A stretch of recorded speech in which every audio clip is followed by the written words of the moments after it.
Hello everyone, இது உங்களோட மக்கு குக்கு. இன்றைக்கி நம்ம சேனலில் வீட்டில் எப்படி கிறிஸ்பியான ஓமப்பொடி செய்கிறதுன்னு பார்க்கலாம். ஓமம் இந்த சிச்சுவேஷனுக்கு நமக்கு ரொம்ப தேவையான ஒன்று. இதில் நிறைய இம்யூனிட்டி கிடைக்கும், அது இல்லாமல் நல்லா டைஜஷனுக்கு ஹெல்ப் பண்ணும்.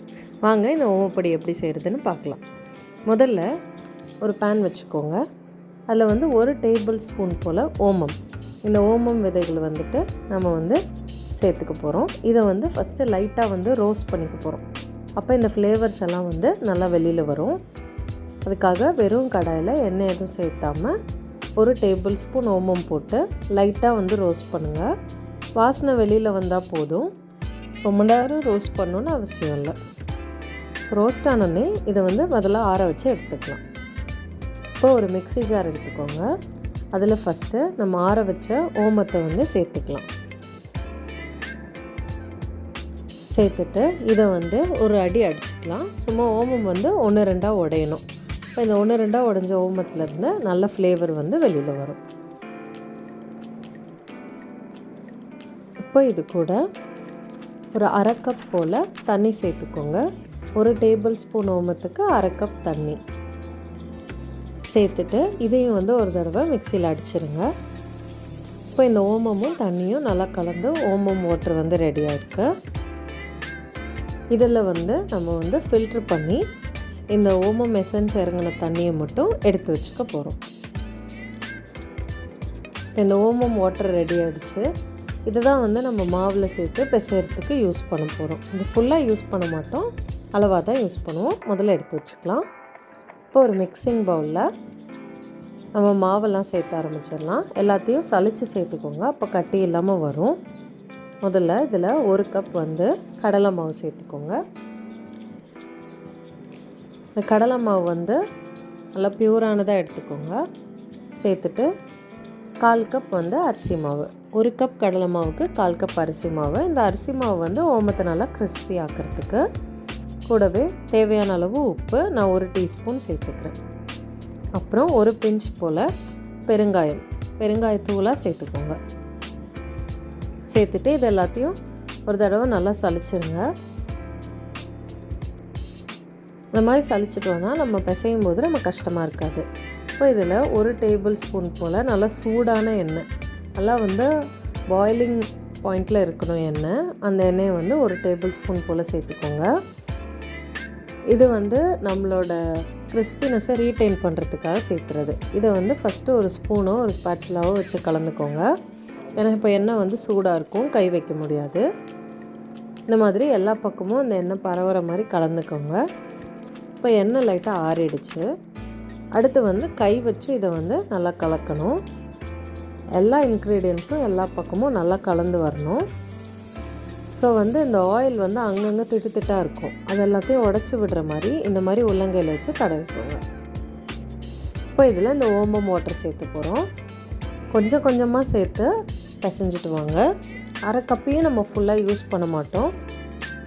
நல்லா சாஃப்டான மாவு ரெடி ஆகிற வரைக்கும் நல்லா பிசைஞ்சிட்டு வாங்க. ரொம்ப டைட்டாகவும் இருக்கக்கூடாது, அதே சமயம் ரொம்ப தண்ணியாகவும் இருக்கக்கூடாது. நல்லா மாவு சாஃப்டாக வரணும். கிராக் எதுவும் இல்லாமல் இந்த மாதிரி சாஃப்டாக மாவு ரெடி பண்ணிக்கோங்க. இந்த கன்சிஸ்டன்சிக்கு மாவு ரெடி பண்ணால் கரெக்டாக இருக்கும்.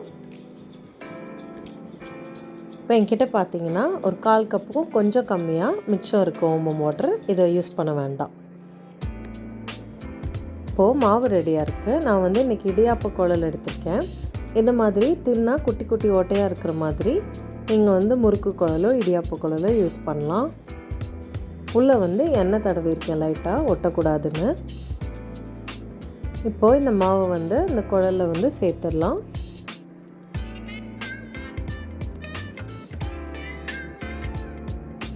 இப்போது ஆயில் நல்லா ஹீட் பண்ணி வச்சுருக்கேன், நல்லா டீப் ஃப்ரை பண்ணுறதுக்கு ஏற்ற மாதிரி. இந்த மாதிரி தின்னான பொடியாக நம்ம சுற்ற போகிறோம். முதல்ல ஓமப்பொடிக்கு ஹோலாக ஒரு ரவுண்ட் மாதிரி சுற்றிடணும். அதாவது ஒரு பெரிய முறுக்கு மாதிரின்னு வச்சுக்கோங்களேன், அந்த மாதிரி சுற்றிடுவோம்.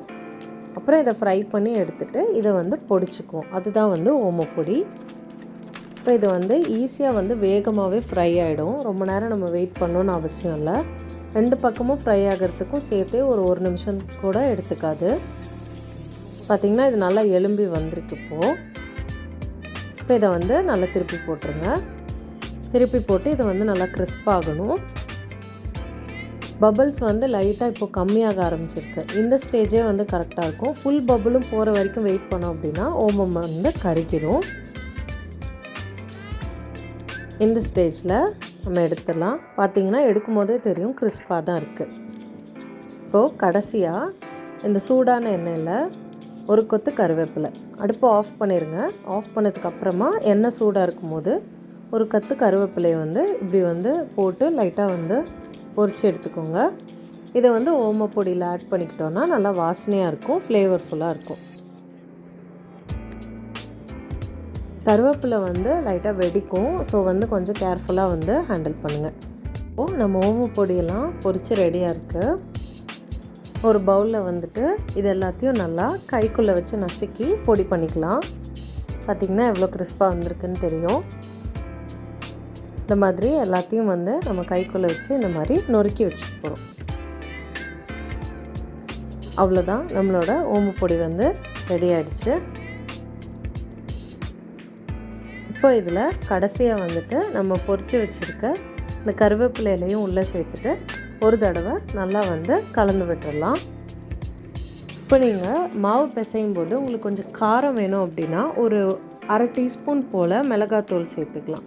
நான் இன்றைக்கி காரம் சேர்த்தாமல் பண்ணியிருக்கேன். ஸோ குழந்தைங்களும் ரொம்ப விரும்பி வந்து இதை சாப்பிடுவாங்க. இது ரொம்ப ஹெல்த்தியான ஸ்நாக் ரெசிபி. மேலே டாப்பிங்ஸ்லாம் யூஸ் பண்ணலாம், சாலட்டில் போடலாம், நிறைய யூஸ் கேசஸ் இருக்குது. கண்டிப்பாக வீட்டில் ட்ரை பண்ணி பார்த்து எப்படி இருந்துச்சுன்னு சொல்லுங்கள். இந்த வீடியோ பிடிச்சிருந்தா லைக் பண்ணுங்கள், கமெண்ட் பண்ணுங்கள், ஷேர் பண்ணுங்கள். மறக்காமல் நம்ம சேனலுக்கு சப்ஸ்கிரைப் பண்ணிடுங்க. ரொம்ப நன்றி இவ்வளோ பொறுமையாக வீடியோ பார்த்ததுக்கு. Every week Sunday videos upload பண்ணிகிட்டே இருப்பேன், பார்த்து சப்போர்ட் பண்ணுங்கள். என்னோடய மித்த வீடியோஸோட லிங்க்ஸ் வந்து சைடில் கொடுத்துருக்கேன், அதையும் பார்த்துட்டு என்ஜாய் பண்ணுங்கள். தேங்க்யூ.